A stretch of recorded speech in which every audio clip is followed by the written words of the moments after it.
एक छात्र ने गुरु से पूछा, गुरुदेव आप हर शाम इन उड़ते हुए पक्षियों को क्यों देखते हैं? शिष्य का यह प्रश्न सुनकर गुरु कुछ देर तक चुप रहे। फिर अचानक उन्होंने कहा, जिंदगी में कुछ बनना है तो बाज बनना होगा। कभी भी तोता न बने, क्योंकि तोता बहुत बोलता है लेकिन कभी ऊंचा नहीं उड़ पाता, लेकिन बाज हमेशा शांत रहता है, लेकिन उसमें आसमान छूने की क्षमता भी होती है। गुरु ने आगे कहा, आज मैं तुम्हें बाज के जीवन की 8 ऐसी बातें बताऊंगा जो हर मनुष्य को बाज से सीखनी चाहिए। इन 8 बातों में जीवन की बड़ी सीख छिपी है। पहली सीख, एकाग्रता। बाज को जब भी शिकार करना होता है तो वह एक बार अपना शिकार जरूर तय करती है, फिर वह किसी अन्य शिकार को नजरअंदाज कर देता है। शिकार का आकार उससे छोटा या उससे कई गुना बड़ा होता है। एक बार शिकार का चयन करने के बाद उसकी हर गतिविधि पर बारीकी से नजर रखी जाती है। यदि किसी मछली का शिकार करना है तो वह समुद्र की हर मछली को अपना नहीं बनाता शिकार करना, बल्कि यह एक ही मछली को अपना शिकार बनाता है। फिर वह उसकी हर हरकत पर नजर रखता है कि वह सतह पर कब आती है और कितनी देर तक वहां रहती है। ठीक उसके बाद कितनी देर तक वह पानी के ऊपर छलांग लगाती है। जो कुछ भी उसके शिकार के काम को आसान बना सकता है वह उसे बहुत ध्यान से देखता रहता है। तो इससे हमें यह सीखना चाहिए कि 10 अलग अलग लक्ष्यों पर अपनी ऊर्जा बर्बाद करने के बजाय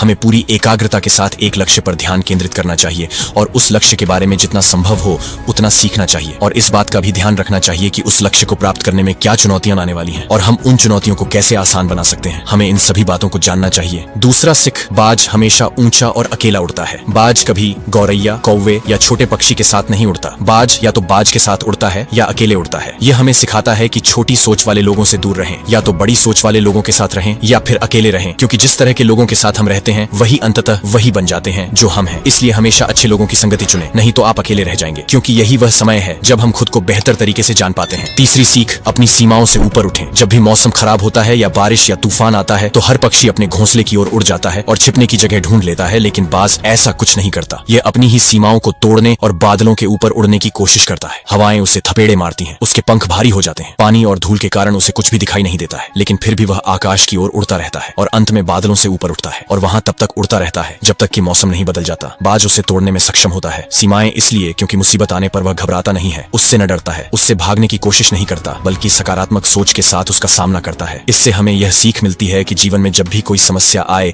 तो उससे भागना नहीं चाहिए, उनसे बचने की कोशिश न करें, बल्कि अपनी आंखों से समस्या का सामना करें और तब तक उसका सामना करें जब तक वह समस्या पूरी तरह खत्म न हो जाए। और यह तभी संभव है जब मनुष्य सकारात्मक सोच और सकारात्मक दृष्टिकोण के साथ समस्या का समाधान करें। चौथी सीख, अपने कंफर्ट जोन से बाहर निकलें। बाज कभी भी अपने घोंसले में घास के नरम तिनके नहीं रखता है और जो तिनके नरम हो जाते हैं वह उन्हें बाहर निकालकर फेंक देता है। वह ऐसा इसलिए करता है क्योंकि उसमें घोंसले से बाहर निकलकर शिकार करने का जुनून होता है और उसके बच्चे आलसी नहीं बनते। वे लगातार घोंसले से बाहर निकलने के बारे में सोचते रहते हैं, उड़ने की कोशिश करते रहते हैं और जितनी जल्दी हो सके अपनी रक्षा करना सीख लेते हैं। इसीलिए वह ऐसा नहीं करने देते। एंडरग्रास एक दिन के लिए अपने घुटनों पर रहते हैं, लेकिन दूसरी ओर हम इंसान हैं जो बड़े लक्ष्य हासिल करना चाहते हैं, लेकिन हम अपना आराम भी नहीं छोड़ना चाहते। हम हर दिन अपना सर्वश्रेष्ठ प्रयास करते हैं, अपने घर, अपने कमरे, अपने जीवन को और भी अधिक आरामदायक चीजों से भरने के लिए। हम अपने जीवन को और अधिक आरामदायक बनाने के लिए सब कुछ करते हैं। हम आराम को महत्व देते हैं। तो जीवन में यह घटना बाज हमें एक सबक सिखाता है कि अपना आराम छोड़ो, क्योंकि जहां आराम है वहां विकास नहीं होता है। खुद को हर दिन थोड़ा कठिन समय से गुजरने दो, क्योंकि यही वह है जो हमें मजबूत बनाता है और जीवन में आगे बढ़ता है। छठा सीख, बाज कभी मरा हुआ शिकार नहीं खाता, वह हमेशा जीवित शिकार का शिकार करता है। इससे हमें यह सीख मिलती है कि हमें कभी भी अतीत में नहीं रहना चाहिए। अपने अतीत में किसी को अपना अतीत लेकर नहीं घूमना चाहिए। मन में सफलताएं और असफलताएं, हमारा अतीत मर चुका है, अब यह कभी वापस नहीं आएगा। इसलिए अपने मृत सड़े हुए अतीत के विचारों पर ध्यान न दें और अपने आने वाले नए जीवन पर ध्यान केंद्रित करें। अपनी पुरानी यादों को छोड़ दें जो आपको परेशान करती हैं, क्योंकि वे अतीत हैं जो अतीत में हैं। इसे वर्तमान में लाओ, क्योंकि एक बार जब आपका अतीत आपके वर्तमान में आ जाता है तो आपका अतीत आपको कभी भी वर्तमान में जीने नहीं देगा। भले ही आपके अतीत में आपके साथ कितना भी बुरा हुआ हो, वह मर चुका है। इसलिए उस बाज की तरह बने जो कभी मरी हुई चीजों को नहीं खाता। सातवां सीख, साहस। इसे अकेले जाने के लिए बाज हमेशा अकेले ही शिकार करता है। शायद उसे भी पता है कि भीड़ हिम्मत तो देती है, लेकिन हमारी हिम्मत छीन लेती है। जो अपने लक्ष्य के लिए अकेला ही निकल पड़ता है उससे अधिक साहस शायद ही किसी और में हो। बाज कभी दूसरे बाज की मदद नहीं लेता और कभी किसी की मदद नहीं करता, यहाँ तक कि अपने बच्चे की भी नहीं। जंगल का राजा शेर भी झुंड में शिकार करते देखा जा सकता है, लेकिन बाज को नहीं। यही कारण है कि उसमें इतना साहस है कि वह जल, थल और नभ में शिकार करके अपना परचम लहरा सकता है। तो इससे यह सीख मिलती है कि अपने लक्ष्य को पाने के लिए कभी भी अकेले चलने से न डरें। अगर बुद्ध को अकेले चलने में डर लगता था